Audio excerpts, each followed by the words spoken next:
Hey, Buff Nation, voice of the Bus, Mark Johnson here, coming up this week in the Buffalo Stampede as we come to you from Corelli's, where we do Bus Prime Time every Monday from 7 until 8 o'clock. Talking men's basketball with Tad Boyle, women's basketball with J.R. Payne, ranked number 6 in the country. Also track and field, Avery McMullen's been outstanding in the pentathlon. We'll talk with her along with Coach Lindsey Malone and catch up with Jana Weinberger. They're getting ready to ski this weekend in Steamboat all this week in the Buffalo Stampede.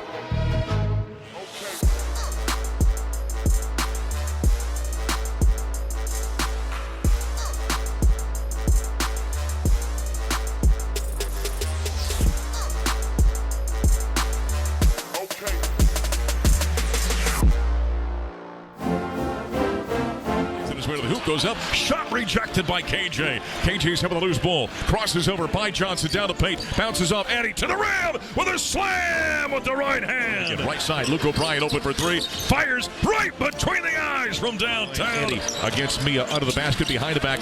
Pass taken by De Silva. He makes the grab. Layup is up and good. Who is that big man out there? Well, there's some highlights of the CU men's basketball team. They got the split on the road last weekend against Washington and then a loss at Washington State. Back in the Buffalo Stampede. Voice of the Bus, Mark Johnson. We come to you from Corelli's. We're out here Monday nights from 7 until 8 o'clock. Hooking up with the head coach, Tad Boyle, talking about his Buffs after the split, heading to Utah this weekend. Powered by Ford. Cars, trucks, and SUVs built for America. Built Ford proud. Buffs get a heck of a win over Washington last Wednesday. Boy, that seems like a long time ago. I know. Last Wednesday. And then had a... No doubt. Yeah, and then a street fight on Saturday afternoon in Pullman, Washington. Which one do you want to talk about first? Well, you talk about whatever you want. I'm just here for the ride, Mark. I'll just follow your lead like I always do. Sure. The most recent game is always the one that sticks with you, and I bet. I think that's exactly right. The street fight mentality, and we knew that going in. We didn't handle it very well. Physicality with this team sometimes gives us problems with. Especially a couple of our players. But our guys fought. They really did battle. It's just we didn't play well enough. I didn't realize it until we were on the plane coming back. And the great thing about those plane trips, you get to watch it again, as a coach anyway. It does seem like you're sitting up there like you're just going through hell, though, as you're watching that thing. I'm in my own world. And people with their headphones around me. All of a sudden, I got nobody to talk to. You're quite animated as you watch those games. Yeah, it's so frustrating. Oh, my God, it's so frustrating because it's just, you see what you're right there. Yes. And we just weren't good enough. We weren't tough enough against Washington State, and because they're a tough team. And we knew going in, like, rebounding, limiting them to one shot was going to be key because they're so physical. And, they outscore us 16-4 on second chance points. And to me, that's the ball game. And, but our guys fought and they scratched and they clawed. We weren't good enough. We shot 37.5% inside the 3-point line. Wow. We shot 41% outside the 3-point line. So what that tells me is, like, our mid-range, our at-the-rim finishes, they weren't good enough. offensively. Missed a lot, quite a good number of at-the-rim. Yeah, but again, they contest. They lead the conference in block shots, and they contest things. So, and it's, again, you come off a win at Washington, Mark, where you scored 98 points on the road. I'm not sure we've scored 98 points on the road since I've been here. If we have, I can't remember it. But we always talk about, hey, you got to prepare for nights when the ball doesn't go in, when you're not shooting the ball well, which happened on Saturday against Washington State. And, again, it gets back to our defense being good but not great, and not good enough when we needed to be good enough to get stops. So down the stretch, they made plays. We didn't. And it was, again, with 1 minute to go, I go back to the Cal game, I go back to the Arizona State game, and now we can go back to the Washington State game. 1 minute to go, it's a 3-point game, and we can't get a stop. And we missed some opportunities offensively, missed a couple free throws, and there you have it. How do you view this league right now? Up top, it is just a jumbled mess. Nobody has separated themselves at this point. Look, when you see Oregon State beat Arizona, anybody can beat anybody. So, like, on any given night, like, nothing – we can't take anything for granted, just like Washington State. And I'm not saying our guys took Washington State for granted. It's just they Washington State was picked at 9th or 10th, maybe 11th, and they're tied with us, for second place. And both Oregon and Arizona have 3 losses. We get a chance to play them both down the stretch. that game against Washington State to me was a separation game. It could have put us 7-3, tied for first place, but we're not. We're 6-4. We're tied for second, and we're looking up. Anytime you're looking up, the next game is an opportunity to separate yourself, and we're halfway through this thing. At least we are. Some teams have only played 9 games. We've played 10. We got as good a chance as any, as we come down the stretch here. I really believe there's not a team or a game on our schedule that I look at and say, we can't win that game. Ted and I talked about this in the pregame. I don't know if you guys saw this over the weekend. ESPN Game Day did a segment of why it's so hard to win on the road in college basketball right now. The major conferences in the country, not one conference in men's basketball had a winning road record over the last month. Not one. Yeah. In the top 10 of the country, the winning percentage so far this season on the road against unranked teams is 38%. Think about that for a second. Yeah. And you both think it goes back to the COVID extension. And then transfer portal. Yeah. And you name it, and it's the parity in our sport is as good as it's ever been. Side deck for 3, right between the eyes from downtown. There was the head coach on Buffs Prime Time out here at Corelli's getting ready for the Utes this weekend. That's a 3 o'clock game on Saturday in Salt Lake City. Scott and I are going to hit the air at 2:30 with the Buffalo Stampede pregame show on the Colorado Basketball Network. In Denver, you can listen on 850 KOA. Coming up next here on the Buffalo Stampede, we're going to talk women's basketball. J.R. Payne and the CU women on the road for the second week in a row.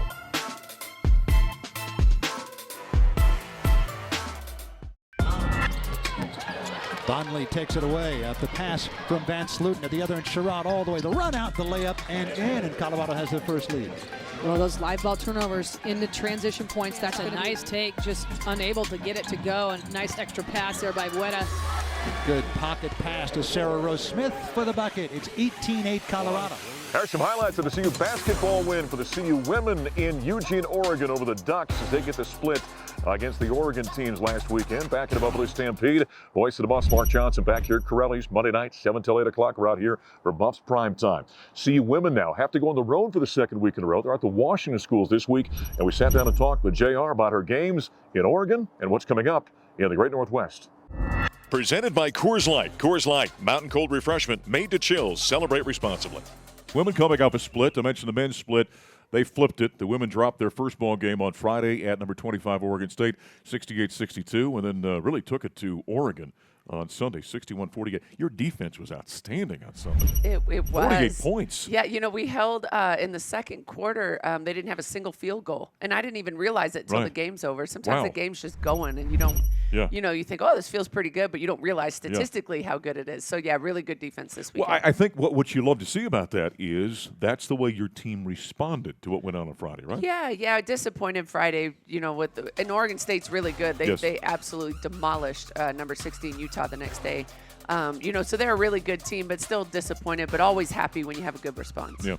Go back to that ball game on Friday. Where were the liabilities?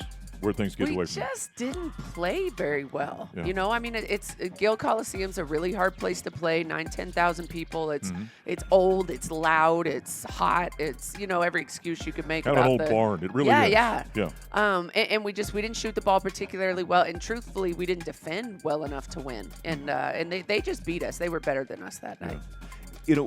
During a season, you're going to have some hiccups. Good teams many times find a way to fight through those, and every once in a while one's going to get away from you. This team's been pretty consistent all season long. We have been consistent. The couple of setbacks that we have had, I've loved our response. No one points fingers. Everyone just kind of gets in the room and says, what do we need to do better? Where could we have been better? Yeah. And an area that we really targeted after the Oregon State game Friday was our communication is not where it needs to be. Okay. If you get 5 seconds in a huddle, there's certain things that have to be communicated, and you only have 5 seconds, so we don't have time for feelings. We don't have time for trying to figure out who wants to hear it in a certain way. Yeah. We just got to be able to communicate more effectively. In that vein, take us into a huddle. When a timeout happens, who's talking? Is it mainly you? Is T talking? What are the other assistants? Do you want to hear from the players? How does it normally unfold? Yeah, it kind of depends on the scenario. Okay. Toriano usually goes in first, and he is always talking defense. Yeah. Then I usually kind of come in and talk offense, and it could be, what are we doing well? What are we not doing well? What do we need to fix? Like maybe ball screen coverage. This isn't working. Let's try this. You know, and a lot of times we will ask our players, what are you seeing? What are you feeling, you know, on the court? Because we know what we're seeing, but sometimes they're in a scenario and they feel something different, so we need to make sure we're all together. I'm always fascinated by coaching staffs and how you all do it, and every staff's a little bit different. Are you taking, as the head coach, are you taking a lot of feedback during the game from all the staff, or do you kind of want to just have your view of things? Yeah, no, I always love feedback. So, you know, sometimes you take and say, oh, that's a great idea, let's do that. Or sometimes you think, nah, I don't want to do that because of X, Y, and Z. But I'm always open and want feedback.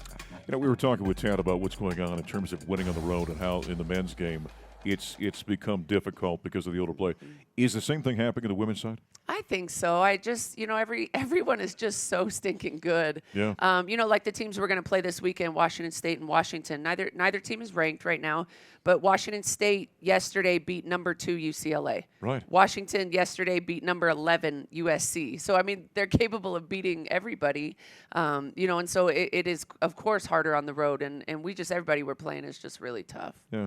Well, you don't walk in, so you don't see anybody more in college basketball. You walk in and go, well, out of their 13 players, they've got 9 of them are freshmen and sophomores. That's not the case anymore. Yeah, you're facing 22 and 23 and 24-year-olds. Right. Yeah, and the freshmen that are playing, they're just not as many that are playing. You know, there's a couple special ones that are, you know, Oregon State has a couple really, really good freshmen, you know, that played really well against us, but it is becoming more and more rare. I want to mention this. I saw this yesterday or a couple days ago. It came out that there were some awards handed out from the Colorado Sportswomen of the Year.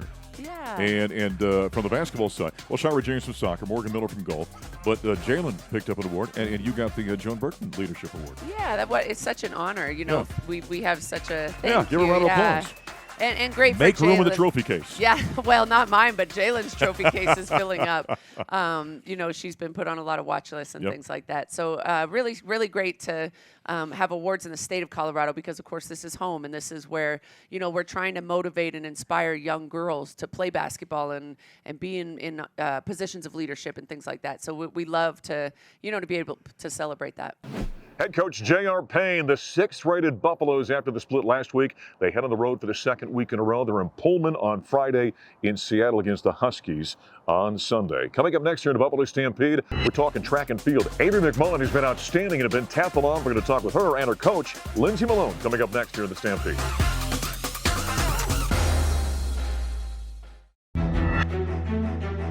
Well, some great highlights here at the IPF. The last time the track and field team had an indoor meet right here on campus, back at the Stampede. Voice of the Bus, Mark Johnson. It's not often I get to talk to 2 people. Oh, I've got the hard questions ready for these 2. Lindsey Malone, track coach for the Buffaloes. Avery McMullen, who has been just blistering this course in track and field here lately. We're going to start with you. You're having a great season so far. Yes, it's been great. Yeah, you just got back from Indianapolis, and that was the USA Track and Field Multi-Sport Championships there. Yeah, you came back, you finished 5th in that. You got to tell folks watching this a little bit about that experience. You're competing against a lot of professionals, an Olympian there. There weren't that many college athletes. What was that experience like? Yeah, I think there was like 3 college athletes and the rest were pros. It was just fun to get used to competing with them because they're all super talented and good competition throughout. So it was a lot of fun. Finishing 5th, I understand. That's kind of a heady thing, right? When you're going against that kind of competition, how do you approach that kind of thing from a mental standpoint? Yeah, I mean, I knew that there was a possible chance, and I just wanted to compete as best I could and hopefully get a score for nationals. For college nationals, and I think I did that. So yeah, it was fun. Avery has been outstanding this season. Lindsey, kind of surprised by what she's doing? She's been amazing in practice. She's phenomenal at everything she does. She's a great worker. She's an incredible listener. She's very coachable. She's one of the most fun people to be around. She's just incredibly nice. With everything, she works hard. So we know these marks are there. It's just in that setting, if you can maintain your levels of anxiety, anticipation, and all of those things to be able to go out and perform, and clearly she did amazing. What makes a very good multi-sport athlete in track and field? I think the biggest one is that you have a curiosity for learning and the ability to fail a million times before you succeed, and then also have a very high level of athleticism and the ability to be coached. Right. When you were coming up, how long have you been involved in the multi-sport events? I started about junior year of high school, so it's been like 7 years now, 6 years. So I guess when you're growing up and you realize, I'm kind of fast and I jump kind of high, I guess that's the prerequisite, right? Yeah, I mean, it all started with playing soccer, and my favorite part about soccer was running, so I decided to try out track, and here I am. What's your best event? I really enjoy long jump and hurdles, I think would be the best. And by the way, the long jump, earlier this year, she broke a 41-year record in long jump here. That's some heady stuff right there. Yeah, that was exciting. I've been looking at that school record for a couple years, and I was excited because indoor sometimes it's a lot harder to long jump than typically outdoor. So I was really hoping to get it this year, and we did it. Now, be honest with us. Is there an event in a multi-sport where you're going to go, I really don't like doing that? It's your least favorite. Is there one? Well, I try not to say that because I have to do them all. But the 800 at the very end is definitely the most tough it out event. Okay. That takes a little intestinal fortitude to get through that kind of thing. Is the dream ultimately be in the Olympics? I mean, is that the dream of every track and field athlete? I mean, yes, I think it's everyone's dream. I would love to. There's another one in 4 years and this year, and typically track athletes peak a little later after college, so hopefully we'll just see what happens and keep getting better. When you're having these kind of results, and you think about track and field here at the University of Colorado, there are some great names. When people start mentioning your name up there with some of the legendary, what does that feel like? I mean, that doesn't really feel real. I've been looking up to these athletes for my entire life, so to be even compared to them is awesome to hear. We've got a multi-sport and field event coming up in Spokane this weekend. Runners right here in Boulder. What's coming up here on the schedule? What are you looking at? We're very excited to see all of our runners here at the track this weekend. I think they're going to do great. The distance team is going to be full out. Sprinters are going to be full out. And then in Spokane, we have all of our jumpers, throwers, multis. It's a really big meet for us. So we're hoping to get some big scores and hopefully qualify some more people for nationals. And then 5 weeks away from now is NCAAs for Avery. She's second in the nation right now. That score will get through. And then hopefully we still have 5 weeks of training that we can make her PR and school record even better. When you've got an athlete of this caliber, what do you do with them that's kind of unique? Because they are playing, if you will, at a very high level.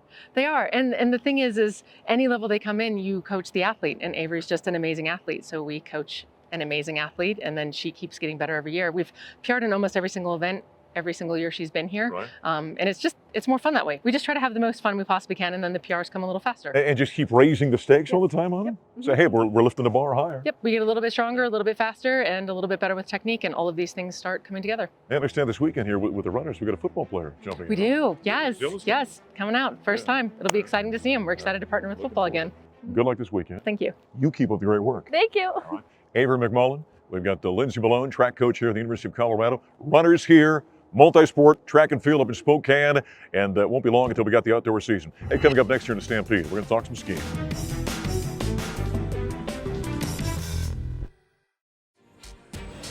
And we come to you from East Campus. It's the Ski Shack here, where the ski team has its offices and its locker room. And look, we got the head coach, Jana Weinberger, joining us for a couple of minutes. This is kind of your home away from home here, isn't it? Yes. Yeah. Okay, you're a third of the way into the season. Give us a little sense of where you feel you are right now with both Alpine and Nordic. We had some great results in Utah. Mm-hmm. Alpine men did really well. They got 3 wins. Okay. And they had some crazy snow conditions, but that's okay. All right. Crazy as in good or bad? Little bit good, a little bit bad. Okay. As always. All right. And on Nordic, we had some great results by Will Koch and Trey Jones qualified for Junior Worlds. Okay. So in women's side, we did not have full squad there yet, but we are ready to roll in Steamboat coming weekend. All right, that's right. We got the Colorado Invitational coming up in Steamboat. By the way, that's the home of the National Championship, which will be coming up in a little over a month here. Magnus Bo, he just continues to do what he's done his entire career, doesn't he? I mean, rewriting the record books here at CU. Yes, he's getting into better and better shape, and Will is doing great as well. Magnus is in South Korea right now, representing CU as a former youth Olympic champion. Okay. Is it odd? I've always thought it was fascinating to talk to you ski coaches with the athletes kind of coming in and out. They're here competing, then they're at some international event. How do you handle that? How do you juggle all of that as a coach? Oh, it is part of our sport. Yeah. So we are happy to send our athletes to ski World Cups. Like Magdalena Luzak tomorrow is racing World Cup in Europe, and then she's catching a plane to race in Steamboat on Thursday. Unbelievable. And it's good for the team because you're getting that kind of international exposure and skiing at the highest levels, right? I mean, that's good for the program. Yeah, we're trying to recruit the best athletes we can. Yeah. This weekend with the Colorado Invitational, what do you expect there? I mean, it's kind of a dry run, if you will, for the national championship? Yes, it is, and we're having almost full teams there. So Magda will be back, Magnus will be back. So we are focusing on this on this meet. You know, one thing here about the ski shack here, I've been in here many times, and about a year ago, I know they put in the new nutrition center. I've never asked you about what's behind this door. There's a lot of noise coming back here. Yeah, what's this all about? Let's check it out. What is this room right here? This is our wax room, our tuning room. Okay. So we can find our alpine skiers right now waxing their skis, getting ready for Steamboat. We have Jack here and Louie. What's up, guys? What's going on? So what the athletes are servicing their own skis, correct? Yes. Yeah. So they come back here and actually do that themselves. Yeah, they're doing the edges and waxing and getting them ready. So all ready to go for the weekend. All right. And that's true back here for both disciplines, right? Nordic and the Alpine? Correct. And that's part of the student athlete's responsibility is caring for their own equipment. Yes, we help them as much as we can, but most of the work is done by them. Outstanding. How much coaching do you have to do in that regard? I mean, obviously you're coaching them on the slopes or when they're out. How much coaching do you do in terms of taking care of their own equipment? Usually it's done when they're freshmen. So we get them going as they come in, and by the time they're junior and senior, they know what they're doing. Outstanding. Now, they look like craftsmen right now. All right, take us back to the locker room. I want to know what goes on there. I've been in plenty of locker rooms. I'm not sure I've been in the skiing locker room yet. Yeah, so this is our locker room. We share both Alpine and Nordic. So they have their skis here and poles. Right. Underneath they have ski boots and roller skis, and then their clothes right here. So that's where they get ready for in the morning. And as you see, team values. Always a good reminder. To be passion and humility, accountability, pride. So you know, one thing I think is kind of interesting about skiing here, you're in a kind of a world of your own a little bit, right? You're separate on the campus in terms of your facility. I would think that kind of builds kind of a team atmosphere, really kind of a family atmosphere for this program. Yes, it is great, and you know, we are a little bit away, but we like it. We also added our nutrition nook right here, so athletes are able to get their food in the morning before we head to the slopes and practices. So take us through an average day. What time are you heading out? Is it morning, sounds like? Is that when practice happens? Yes. Alpine is leaving around 6. 6 in the morning? Nordics are leaving at 7 in the morning. They come in, they make the little bagel or breakfast, whatever, like frozen burrito, and then grab their skis and put them in the van, and we head up to Eldora. Fantastic. And this weekend they're getting ready to head to Steamboat. Coach, good luck this weekend, and with the Nationals coming up in about a month, the Colorado Invitational and Steamboat this weekend here. Always a good year for the CU Ski team. Let's wrap up the Buffalo Stampede. I'm voice of the Bus, Mark Johnson. Thanks for joining us. We'll talk to you next time.